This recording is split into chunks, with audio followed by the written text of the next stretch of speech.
A continuación, debate con Nacho Castillo.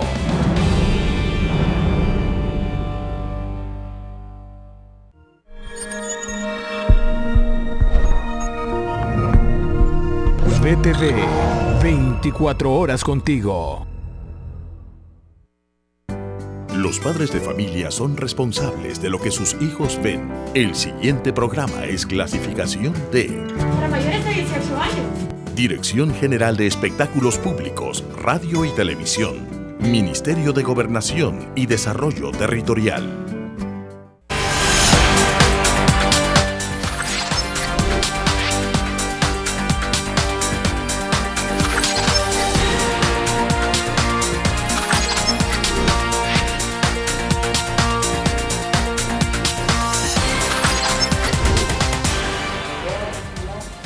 Muy buenas noches y bienvenido a un nuevo programa de debate. Vamos a hablar hoy día, mientras ya muchos están de vacaciones, otros empiezan el día de mañana las vacaciones, sobre todo los privados. Nosotros seguimos trabajando para mantenerlo informado de lo que ocurre en el país. Tengo esta noche dos importantes analistas políticos para analizar el momento que tiene el país en este momento, sobre todo después de que el viernes pasado simplemente el país cayera en situación de impago. Los partidos políticos no se pusieron de acuerdo para aprobar un préstamo. El Partido Arena dice que el gobierno sí tiene dinero y no lo quiere ocupar. No es un problema de que no hay dinero. Así las cosas. Hay otros temas importantes también que tocar esta noche, no solamente esto del impago. Presento inmediatamente a mis invitados. Jorge Villacorta, buenas noches, bienvenido. Un gusto, Nacho, y un gusto estar aquí contigo y con los televidentes. También nos acompaña Roberto Cañas, analista político, firmante de los acuerdos de paz. Buenas noches, Roberto. Buenas noches, Nacho. Buenas noches, Jorge. Qué bueno estar aquí en el debate con Nacho Castillo. Caímos en impago y caímos en una trampa de confrontación estéril. Este partido... Déjame mandar primero a comercial y después entramos con todo el análisis del tema que es bastante interesante. Por supuesto, saludamos con mucho gusto a la Central de Seguros y Fianzas que hace posible este primer segmento de debate. Durante 30 años hemos consolidado nuestro liderazgo en fianzas. Somos expertos en seguro de personas, seguro de daños, fianza segura. Nuestro servicio es de calidad, ágil y oportuno. Alcancemos juntos nuestras metas, porque los salvadoreños no nos dejamos vencer. 3 décadas de desarrollo. La Central de Seguros y Fianzas. Por 30 años, su centro de confianza. Debe haber sido una de las plenarias más difíciles que se ha tenido en el último tiempo, donde el jueves fue una violenta intercambio de acusaciones entre los partidos políticos principales del país, y el viernes simplemente cuando se convocó a la Asamblea a continuar la plenaria con la intención de poder votar 70 millones de dólares para, entre otras cosas, pagar los 30 y tantos millones que era lo que vencía en lo que son los pagos, los certificados provisionales. Simplemente Arena no llegó, tampoco gente de otro partido, no hubo quórum. Arena dijo que no iba a llegar, que no iba a convocar, que no estaba dispuesto a votar. Esto no hace pasar ya el río, ¿no? Ya estamos en una situación de impago y posiblemente seguirá cayendo el récord crediticio del país a nivel internacional. Usted empezó. Nacho, estamos en una trampa de confrontación estéril. Es una disputa que no lleva a nada y que llegó a su cota de máxima confrontación. Estamos en la meseta del conflicto que se expresa en la no convocatoria de Arena a la reunión. Fracasa lo que el presidente de la Asamblea Legislativa quería hacer, y Arena es el partido del no va a reuniones, no va a la plenaria extraordinaria, dice no a más préstamos, dice no a más emisión de deuda. Entonces estamos en una circunstancia, en un pantano que paraliza al país. Hoy está paralizado de hecho por la vacación, pero el debate justamente que debemos de tener es cómo sacar de esta trampa al país, porque no puede ser que sigamos en esta circunstancia de descalificaciones, de insultos, que ha tenido increciendo cada día más graves, digamos, las acusaciones cuando el secretario de Comunicaciones de la Presidencia suspende las reuniones de los miércoles con gasolina hecha al fuego, la de los segundones. Después viene la réplica de Arena diciendo que pide disculpas y que ya no va a regresar a las mesas. El diálogo está agotado. Es evidente pues de que las mesas ya no surten ningún esfuerzo porque Arena lo ha descartado como recurso para llegar a ni siquiera intercambiar opiniones, porque esas son reuniones. Pero Roberto, está claro, hay un problema político serio, no se quieren poner de acuerdo, los dos se han atrincherado, los partidos políticos, uno el de gobierno que dice hay que dar más préstamos, ya nosotros hicimos lo que más pudimos hacer, más no podemos hacer, y Arena que dice sí, ustedes pueden hacer mucho más, pero no lo quieren hacer, y además tienen dinero para pagar y están creando artificialmente esta crisis. Los dos se acusan de crear la crisis. ¿Cuál será la verdad? Bueno, esto es un juego que están jugando que tiene un componente electoral sin duda alguna. La lógica en la que están ambos partidos subsumidos es, en la medida que hacen un desgaste al adversario, ese adversario pierde capital político. Y al perder capital político, la conclusión lógica de todo eso es un voto de castigo. Entonces, en esa lógica están apostándole. Arena le tiene contados los días ya al gobierno y lo dice en público, pues, que está en campaña. Y el FMLN le apuesta a repartir culpas y decir, sí, estamos en impago, sí va a bajar la calificación, sí van a aumentar los intereses de los bonos y de los créditos, pero es culpa de Arena. Que ya ha bajado bastante. Y bajará más. Va a bajar más. Bajará más porque esto es una cosa que impacta, es muy sensible el mercado de bonos a una circunstancia de esta. Y además que el gobierno lo diga, pues generalmente el gobierno trata de ocultar de que ha caído en el impago y hoy declara abiertamente que está en esa circunstancia con la intencionalidad de echarle la culpa a Arena. Ok, el gobierno declara que está en impago, pero asimismo hace un comunicado a nivel internacional señalándole al resto de acreedores que tiene con que hay dinero a nivel mundial, que a ellos sí les va a pagar, que el problema está con aquí localmente, pero que a ellos sí les va a pagar. Así lo es el comunicado del gobierno. No sé si esto aminora o no aminora la caída en el ranking del país. Vamos a ver. Lo que tenía que pagar el día 7 correspondía a las deudas que el Estado, que el gobierno tiene con los trabajadores, que son los que ahorran para su pensión en las AFP. No es que le deban a las AFP, que eso es un error. Le deben a los trabajadores porque le prestaron dinero para pagar pensiones u otras cosas. Ese fondo, el tal fondo, tenían que haberle pagado capitales e intereses. Esto es el día 7, pero había otro compromiso igual para el día 9, etcétera. Lo que pasa es que estamos en proceso. Uno esperaría que les cayera en la cabeza a ambos partidos la responsabilidad que tienen como para resolver eso durante las vacaciones y amanecer el lunes o el martes de trabajo inmediato, posterior a la Semana Santa, resolviendo esto. ¿Por qué digo eso? Hombre, porque para mí es absolutamente evidente que es un recurso estrictamente de carácter electorero, como hemos dicho aquí. Miren, dinero hay. Dinero hay. ¿Cómo me puede decir que no hay dinero en marzo cuando acaban de recoger toda la plata de renta? Es la teoría de Manuel Enrique Heinz, que lo escribió en el diario de hoy. Es que no necesitamos que sea teoría de cualquiera. Eso es obvio. El problema es que no hay lo que se llama crédito presupuesto. Porque el gobierno no puede, aunque esté lleno de billetes, hacer un gasto que no esté en el presupuesto. Y esta vez, como el presupuesto solo pusieron $1,000 en la partida, pues no pueden simplemente de una sola vez decir pagar. Claro, ¿qué posibilidades hay? Que Hacienda, sin ir a la Asamblea, Hacienda puede pasar recursos propios precisamente a esa partida y pagar. No se necesita ir a la Asamblea. No quiso el gobierno. No lo quiso hacer, ya vamos a ver por qué. Otra opción, hombre, reformar el presupuesto. Hay en dos vías.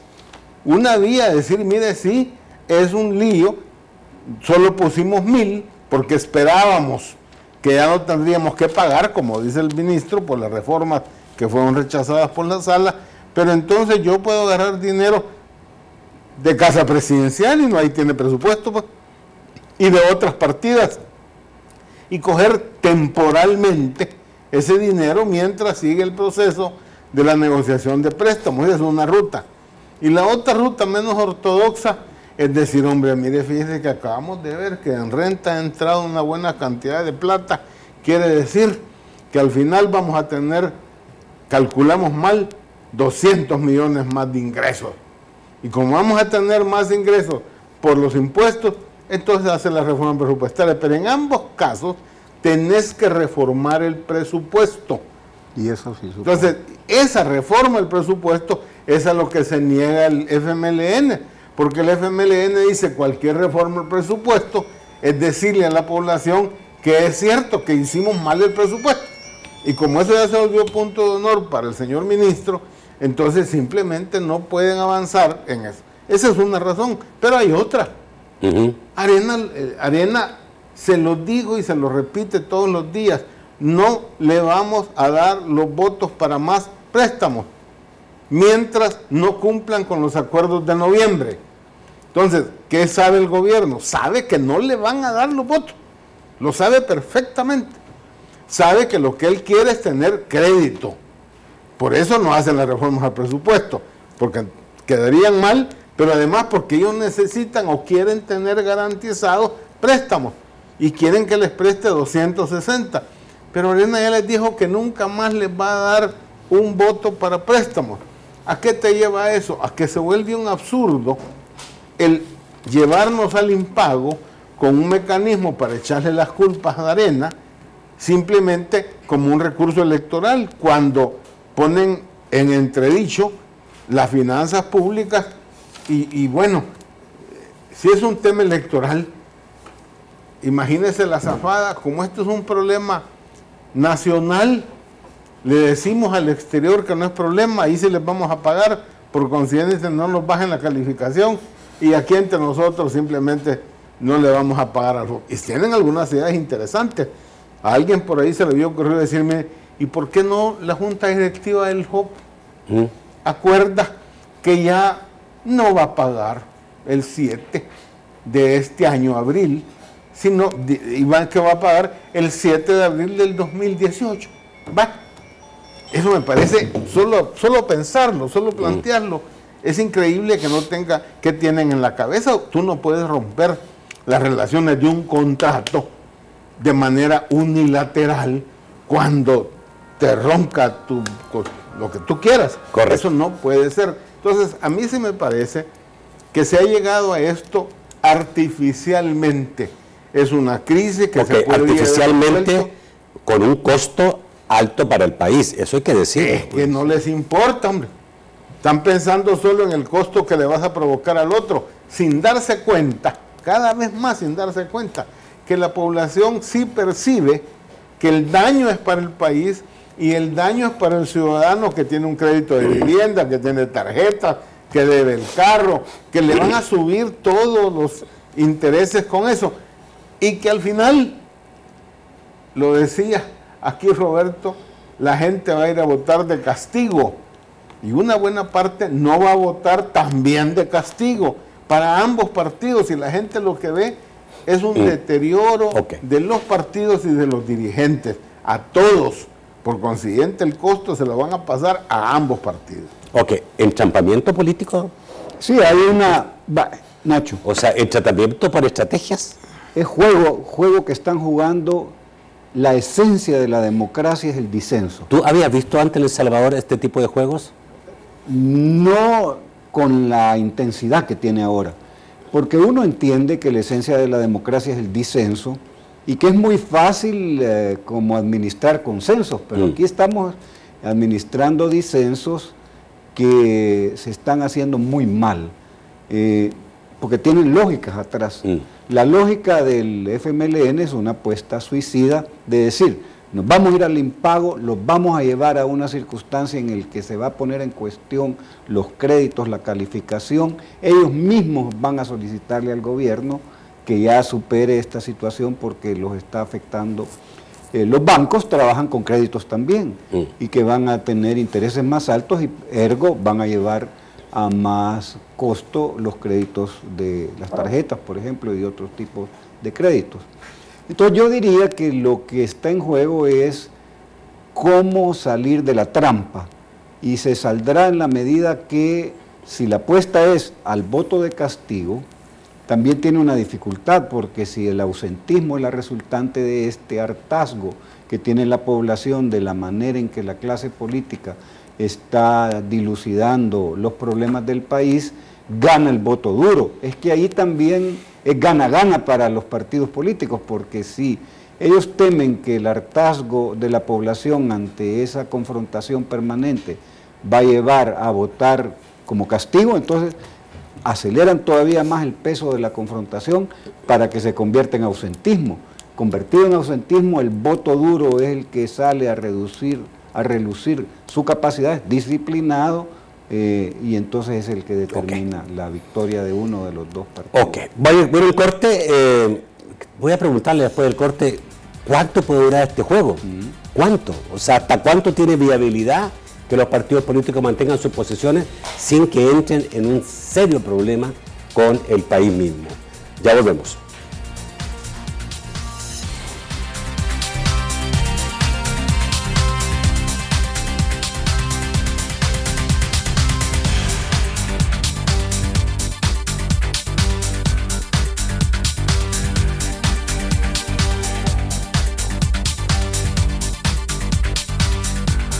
Con tu nueva app Selectos, haz tu súper desde cualquier celular o tablet.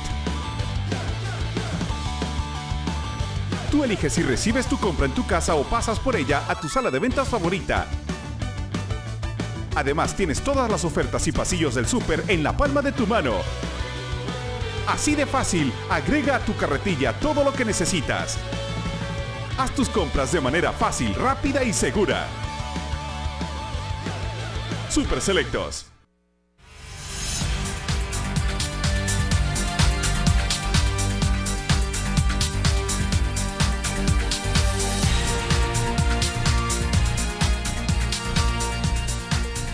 Bueno, dejamos la pregunta hecha, ¿cuánto tiempo más puede durar este juego? Porque es un juego tremendamente riesgoso en materia política, ¿no? Jorge. Y yo creo que pierden ambos partidos y principalmente los ciudadanos. ¿Cuánto va a durar? Cada vez más el espacio de maniobra es sumamente reducido. Y comparando con lo siguiente, esto comenzó, si tú quieres, más evidente, esa actitud de decir no, cuando el FMLN le dijo no a Tony Saca como presidente del país proveniente de Arena. Cuando Tony Saca quería préstamos, simplemente el FMLN le dijo que no eternamente. Y entonces encontraron una salida.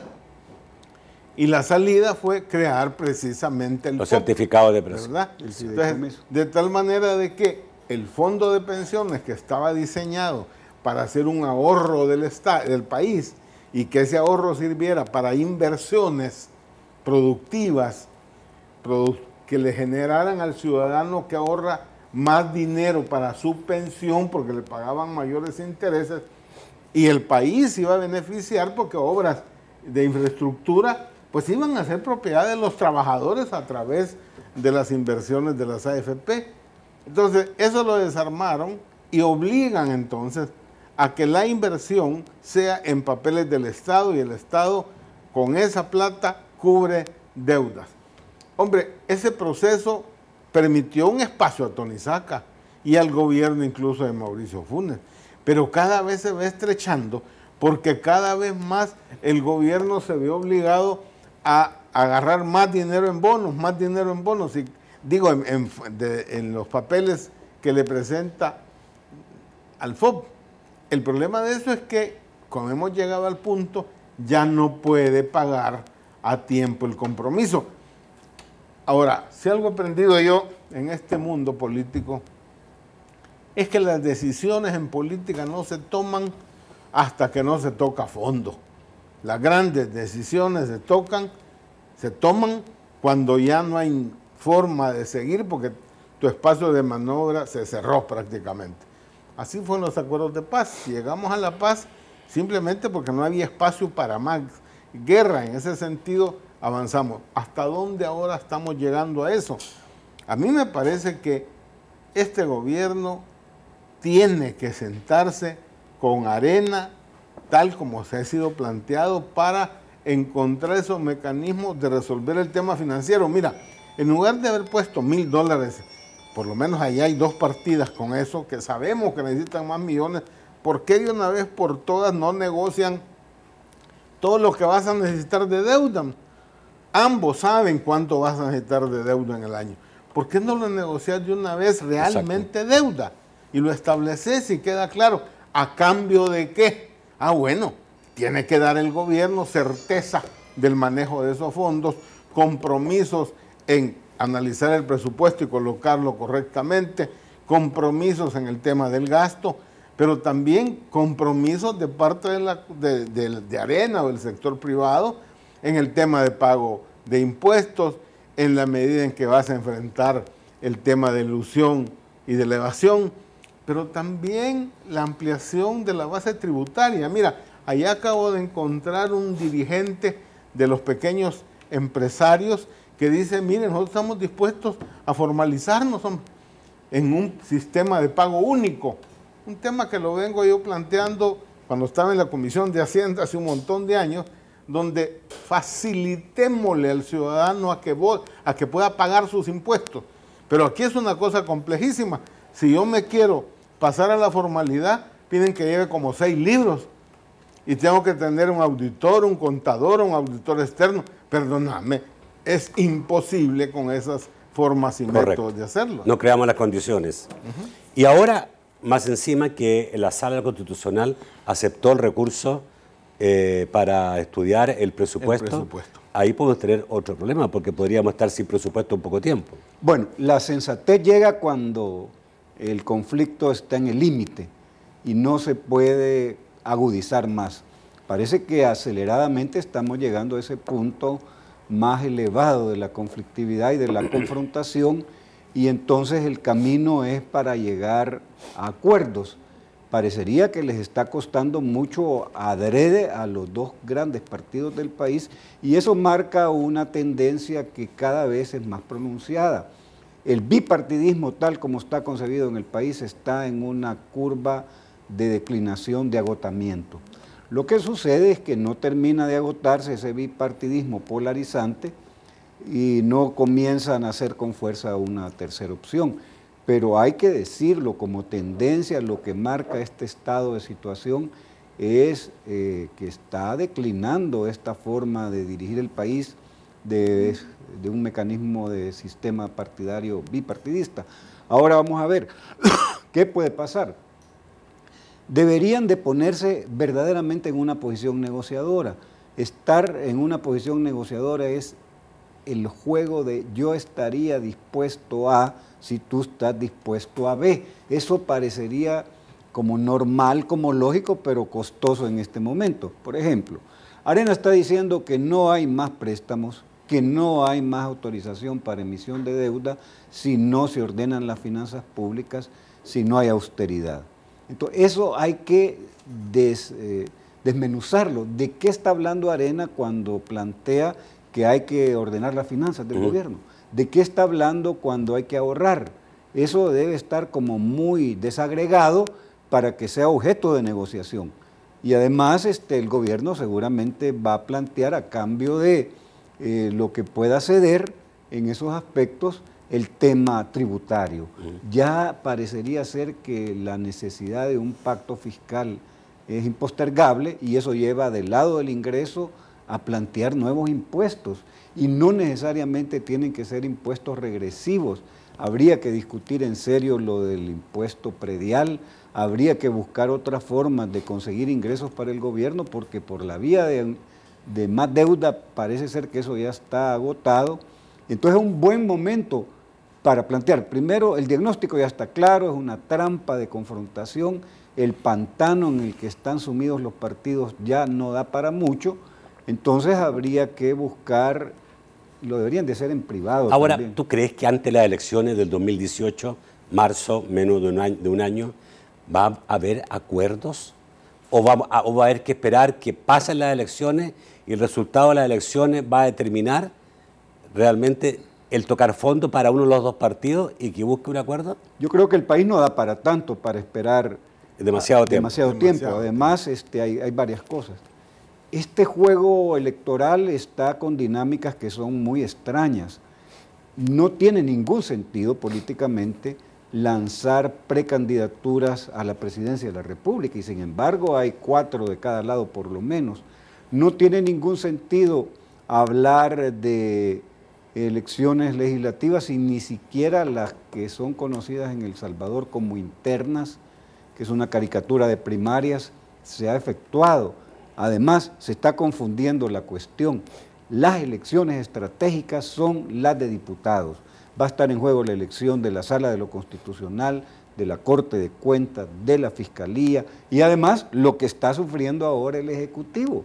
¿De qué le sirve a un presidente ganar una elección si va a tener una Asamblea Legislativa en contra? ¿Qué es lo que tiene de rodillas al gobierno? No tiene la correlación siquiera para aprobar o modificar leyes secundarias. Entonces, en esa circunstancia, en un estado de situación como ese, es todo cuesta arriba. Además, hay que decirlo ya, las posibilidades de transformaciones importantes del gobierno han terminado. Los últimos 2 años de este gobierno va a ser gobierno apaga incendios bombero, porque las grandes transformaciones sociales, políticas, económicas, las que ustedes quieran, se hacen los primeros años. El gobierno ya va a cumplir a mediados de este año, y eso es muy pronto, su 3er año, y entonces va cuesta abajo y de rodada. Es impensable, yo no conozco experiencias en que grandes transformaciones sociales se hagan en los últimos años. Bueno, en Estados Unidos se habla... ¿Por qué no las hizo el FMLN? Yo considero que... O sea, tú fuiste un hombre del FMLN y sabías perfectamente bien la dinámica de ese partido, todo porque luchó, su discurso, todo. ¿Por qué el FMLN, cuando entró al gobierno, no hizo, tanto en el de Funes como en este, no hizo las transformaciones que requería para seguir un camino determinado? Bueno, pareciera que entraron a gobernar y siguieron haciendo lo mismo. Hay una combinatoria de varios factores. La política es el arte de las correlaciones de fuerza. Entonces la pregunta es, en el momento de tomar las grandes decisiones para hacer transformaciones sociales, ¿el FMLN tenía la correlación? La tenía más en 2009 y los primeros años del gobierno Funes. Ahí fue una esperanza. ¿Tú crees que no tenía la correlación? Había algunos partidos que sí aceptaban, no sé bajo qué condición, pero sí aceptaban votar por el FMLN. Sí, era el mejor. Ahora últimos se han puesto un poco más distantes, pero hasta hace poco, 5 meses atrás, el FMLN podía mover esos otros partidos. Pero no solo es de partidos, porque la correlación también es social. Y como hay una desarticulación, una pérdida de vinculación del partido oficial con el movimiento social, no es lo mismo hablar de que se va a hacer una reforma fiscal o reforma tributaria, para ser más específico, y se van a poner nuevos impuestos como el impuesto al patrimonio. Ningún impuesto lo va a votar los otros partidos, exactamente, claro, sí, que eso va a terminar desechándolo. Pero hay una fuerza social que puede hacer que las cosas sucedan. El caso de la minería metálica es bastante evidente, que cuando los poderes fácticos funcionan y la Iglesia Católica movilizó, bueno, yo no tengo un antecedente inmediato del obispo de la arquidiócesis de San Salvador en la calle haciendo lucha social en pro de la aprobación de la ley. Ahí me dijeron que una sola vez antes por antiaborto. Sí, salvo esa no había un antecedente más inmediato. Entonces, yo creo que el problema del FMLN, de su falta de correlación para impulsar medidas que estuvieran más acordes al programa histórico por el que se luchó más de 22 años y terminó con la firma del acuerdo de paz, su problema de falta de... es otro partido. Para mí se enterró lo ideológico del FMLN con Chafik. Okay. De ahí en adelante, una pregunta para una respuesta cortísima, que tengo que ir al corte. ¿cómo le explica el FMLN a su militancia que ha hecho 2 gobiernos y no ha impulsado las transformaciones que estaban en su plan de gobierno? Pues tiene dificultades para explicarlo, pero hay que acordarse que cuando es gobierno y tiene 7 años de ser gobierno, hay una gran cantidad de militantes y activistas que viven del aparato estatal. Ya. Entonces eso determina mucho. Ya, vamos al corte, volvemos rápidamente. Vamos a hablar de otro tema importante. El caso Chepe Diablo sigue siendo un tema importantísimo y también lo que decía Roberto, de que ya hay candidaturas. Ya volvemos.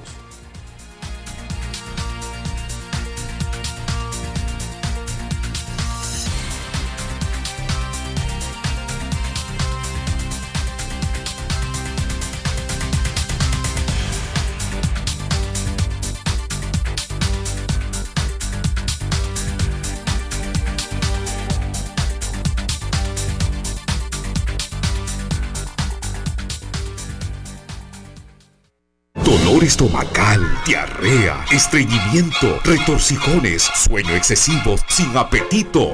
Son síntomas que los parásitos pueden causar a tu cuerpo. Para eliminar los parásitos, eliminando hasta 27 tipos de parásitos. Desparasítate tú y tu familia 2 veces al año con Permex Total. Y para tus hijos menores de 12 años, Permex Pediátrico.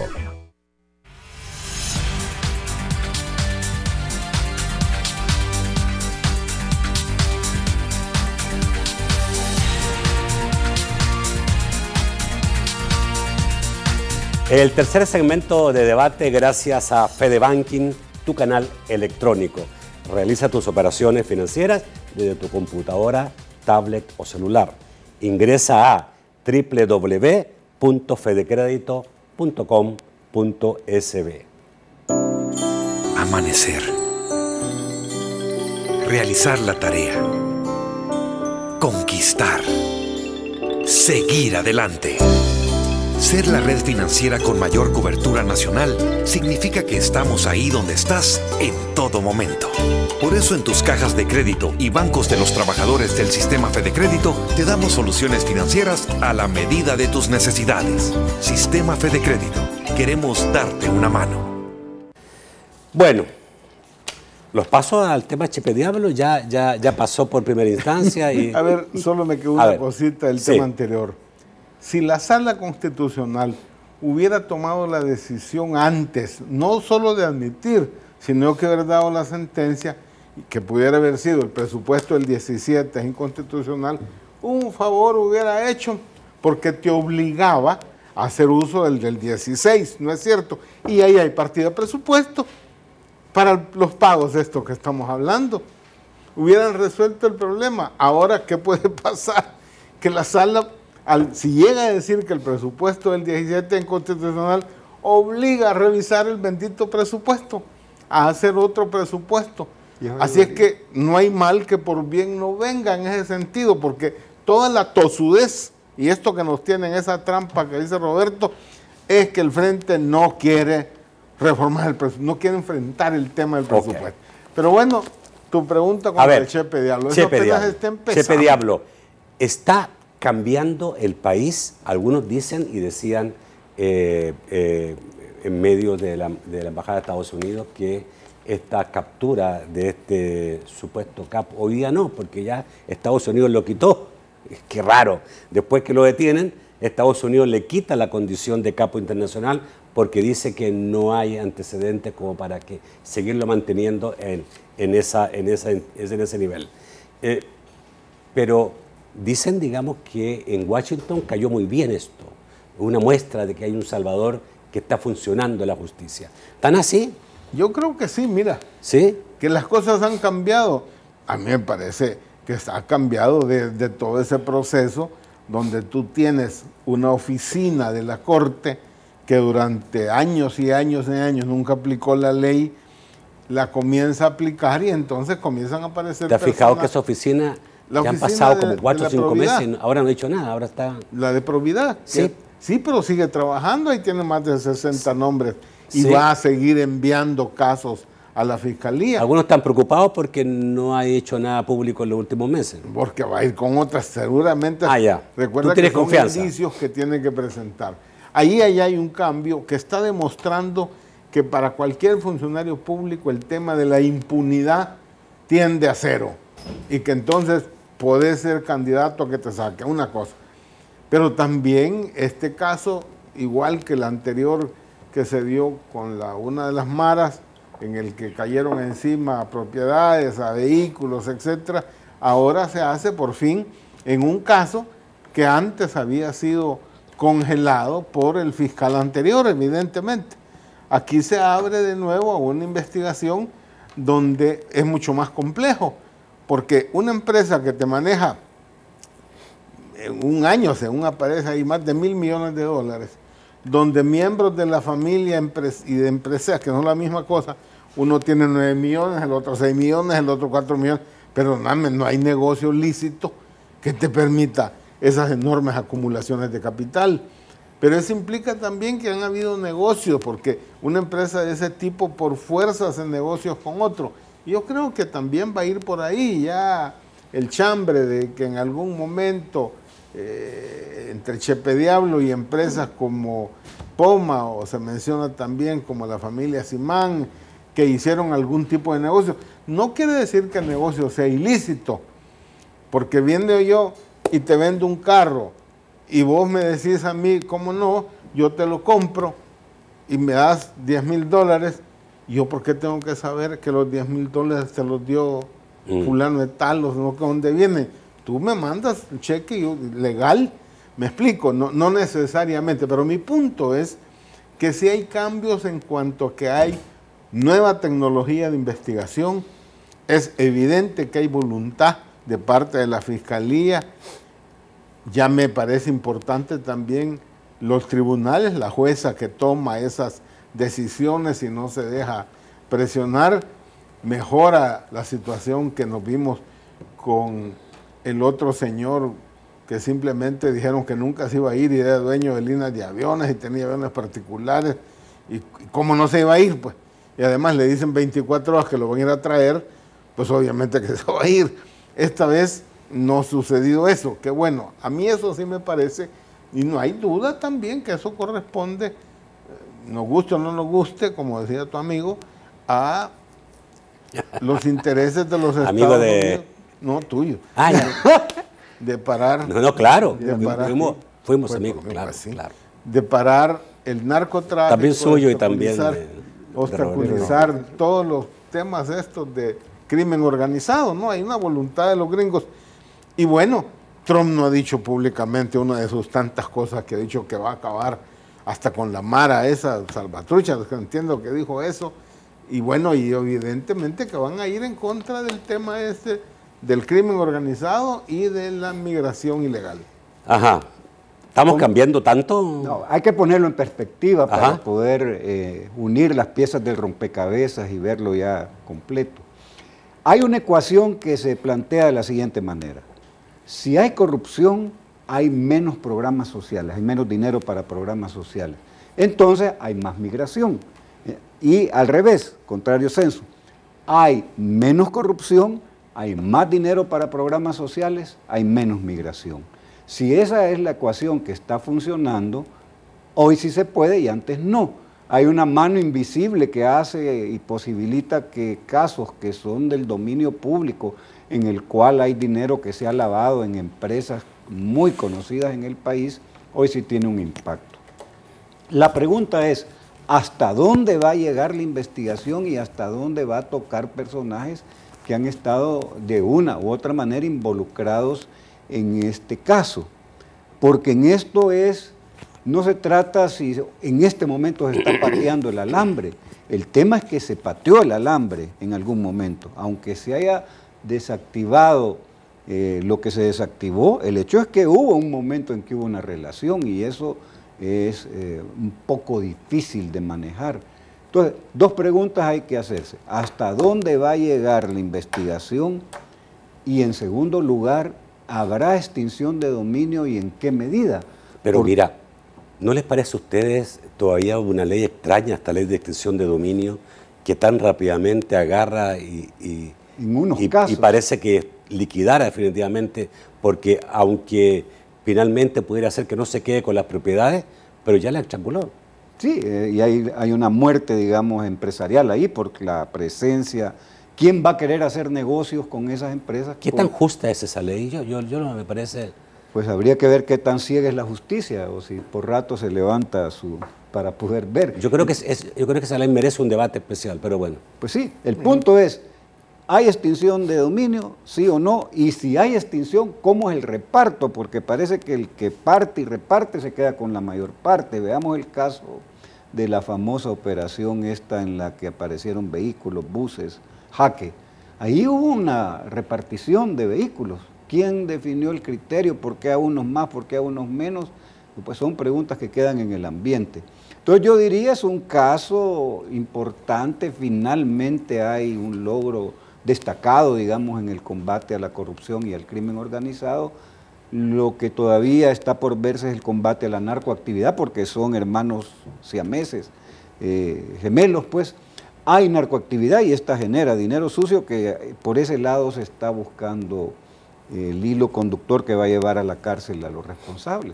Y eso, en términos generales, es bueno. En lo particular, tiene muchos bemoles, porque hay agendas ahí, porque estos sí, estos no, porque este caso ahora es importante y otros no, y en el pasado se guardó. Todo eso tiene más preguntas que respuestas.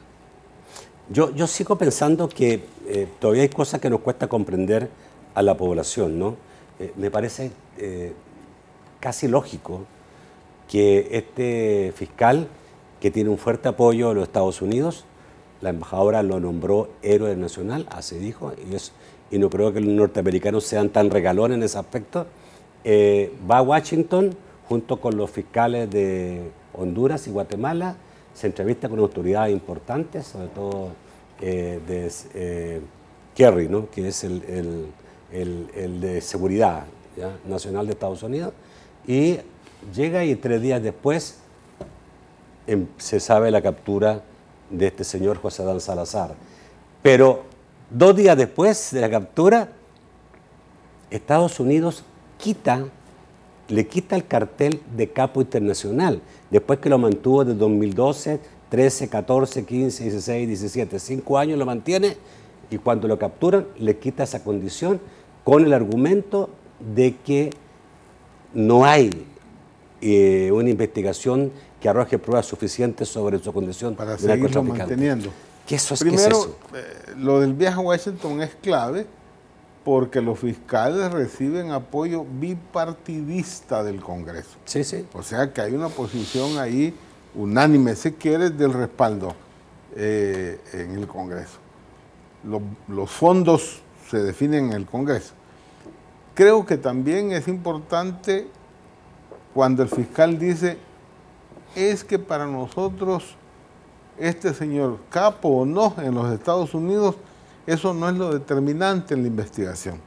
Todas las pruebas que la Fiscalía ha presentado y los argumentos que va a seguir presentando en estos 6 meses que le quedan, simplemente no tienen nada que ver con el tema en que Estados Unidos lo calificó en su momento.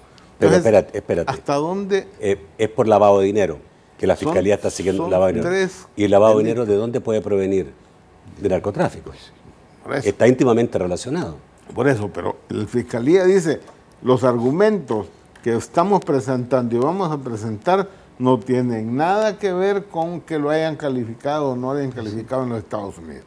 Entonces, ¿hasta dónde, Nacho, esa frase, precisamente después de que lo han sacado y viniendo de Washington con ese respaldo bipartidista, hasta dónde incluso es para decirle, bueno, mire, ahí la Fiscalía va a aplicar elementos probatorios de justicia del país? Los Estados Unidos no estamos influyendo en ese tipo de decisiones. Se me ocurre que ese puede ser un argumento y un análisis. El fiscal queda claro de que es con los elementos nacionales de prueba y de... Y al final podemos llegar a que enriquecimiento ilícito, pero él no es funcionario, no ha sido. No, es simplemente... ahí se me rasca, igual puede ser son enriquecimiento tres ilícito, delitos igual los puede que serlo, se le han porque no señalado, tiene, pues. digamos, cómo comprobar que en base a utilidades de sus empresas logró esa cantidad de dinero. Claro. ¿Ya? Aunque la figura del enriquecimiento ilícito se usa más Para en funcionarios públicos. Sí. Pero Sí, en el fondo, digamos, por ahí estamos. Pero Bueno. por verdad que cuando tú vas a un banco a depositar $10,000, Te tenés que decir de dónde lo sacaste. ¿Me entiendes? Entonces, y si yo tengo de repente un matrimonio, uno de 9 millones, mi hermano de 4, la otra de 6, mi mujer de 7, por Dios, ¿y eso de dónde? Si no lo puedes justificar. Vamos a ir al corte. No creo estar equivocado en tiempo, si no, señor, tenemos que ir al corte. Vamos al corte, volvemos inmediatamente.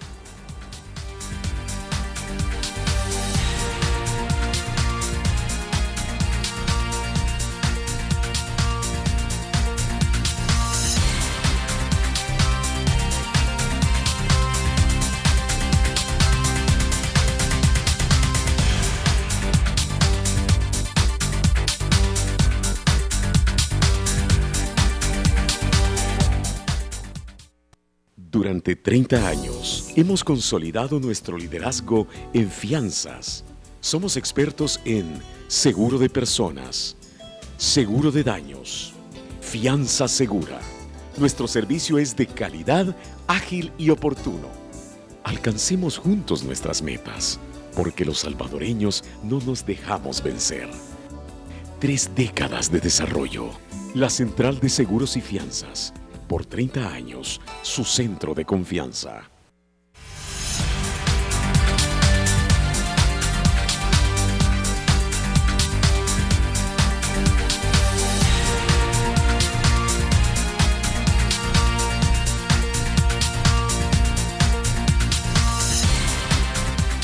El cuarto segmento de debate, gracias a Vermex Total 27. Desparasítate tú y toda tu familia 2 veces al año con Vermex Total 27. Dolor estomacal, diarrea, estreñimiento, retorcijones, sueño excesivo, sin apetito. Son síntomas que los parásitos pueden causar a tu cuerpo. Para eliminar los parásitos, eliminando hasta 27 tipos de parásitos. Desparasítate tú y tu familia 2 veces al año con Vermex Total. Y para tus hijos menores de 12 años, Vermex Pediátrico. Bueno, yo creo que todos hemos estado pendientes y por dónde van los tiros que pueden tener los candidatos, y más que estar pensando en la elección de 2018, que seguramente van a tener pocas novedades, la gran mayoría va a ir a la reelección, van a surgir por ahí algunos, pero muy pocos nuevos, no se habla como en otras elecciones. Arena, por ejemplo, en la elección pasada sí tenía una oferta diferente, hasta ahora no se sabe qué va a llevar, pero sí empiezan a sonar claramente y a reconocerse que existen candidatos presidenciales, ¿ya? Y aun cuando el FMLN no ha dicho nada, pero todo el mundo piensa que un Óscar Ortiz, que un Gerson Martínez, que un Hugo Martínez, incluso se ha hablado de Roberto Lorenzana, pueden ser candidatos presidenciales, a excepción de quienes dicen que puede ser Chafik, que también es una cosa, perdón, Chafik no, Nayib, me confundí, digamos, de nombre árabe, ¿ya? Nayib puede ser también el candidato. Hablaremos sobre este tema. Pero también por Arena, ya aparecen los nombres claramente. No, la verdad es que el otro es más especulativo, pero el nombre de Javier Simán y el nombre de Carlos Calleja están clarísimos. Yo no he tenido referencia en relación a que Neto Mason o Aníbal Escobar sean. Los otros sí, los empresarios sí. Entonces uno piensa, ¿para dónde van los tiros, no? ¿Puede Arena? La pregunta es, ¿cuál es la lógica que está atrás por eso, de esa forma tan prematura de hacer ese tipo de anuncios? Una explicación será... ¿Crees tú que es prematuro? Sí, absolutamente. Una candidatura presidencial empieza a sonar 2 años antes, ¿no? Pero ¿cuál es la lógica que está atrás? Es un test para medir qué grado de aceptación pudiera tener, es tirarlo a los leones, porque todos sabemos que en El Salvador, y eso Jorge no me dejará mentir, que los primeros que son mencionados no necesariamente son los que llegan al final, porque estas lógicas dan muchas vueltas antes de al final decidir muy cercano ya al momento de la inscripción quién va a ser el de verdad.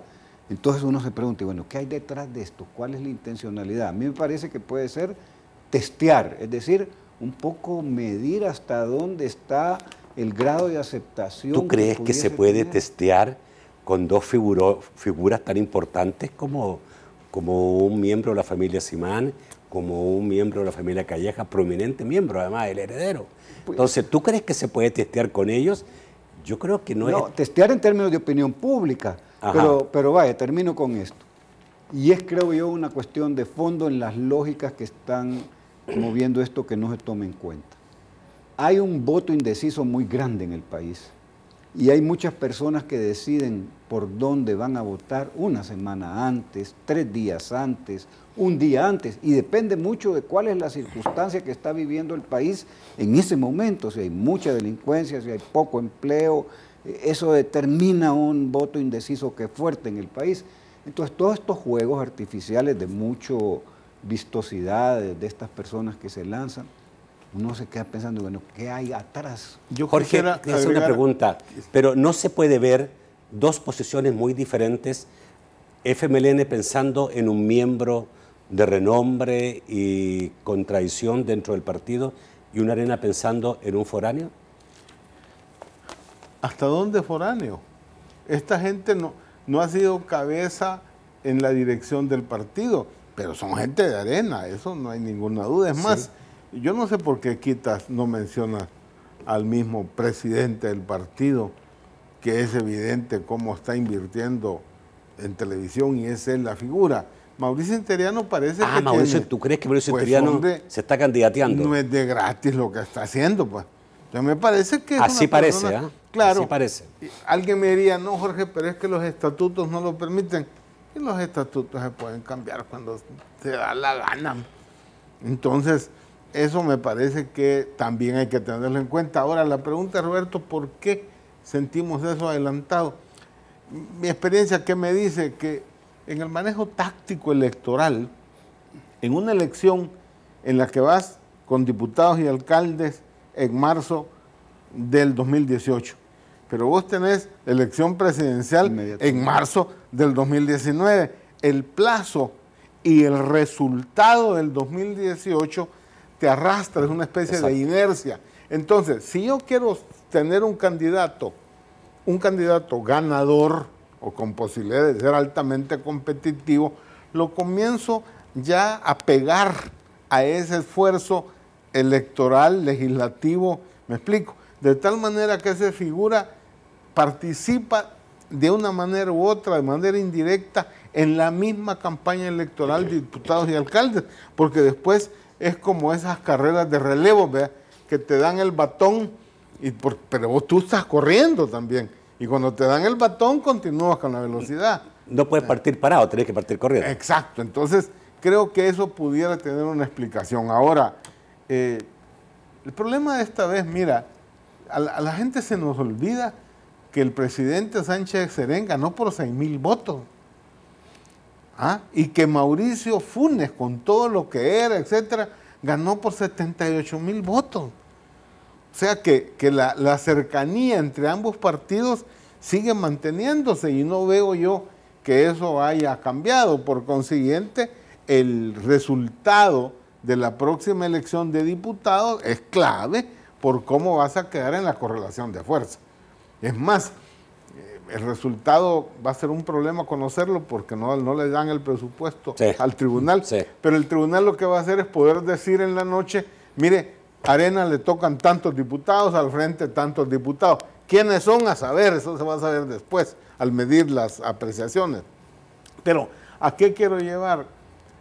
Que buena parte de la población en el tema de Arena, para tu pregunta sobre por qué alguien de Hueso Colorado y por qué de afuera, también hay un sector importante de ese votante que no ha decidido, que no decide, hombre, porque esperan un candidato como más cercano. Buena parte de ese sector es clase mediero, es clase mediero urbano.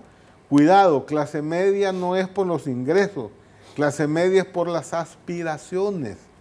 Porque yo aspiro a una cosa y esa aspiración me da características de clase media. Pero ¿no creen ustedes que la circunstancia actual debiera llevar ante esa molestia a la gente mayoritaria por los partidos políticos, debiera tratar de llevar a gente que no está hoy día en política y que es más de afuera, pero que esa lectura es totalmente diferente entre FMLN y Arena, porque el FMLN está pensando en alguien de dentro y Arena está pensando, pareciera, alguien más de fuera. Sí, pero tú a pesar de lo que tú dices de que pero tú tenés ahí a un Nayib que quiere aprovecharse precisamente de eso.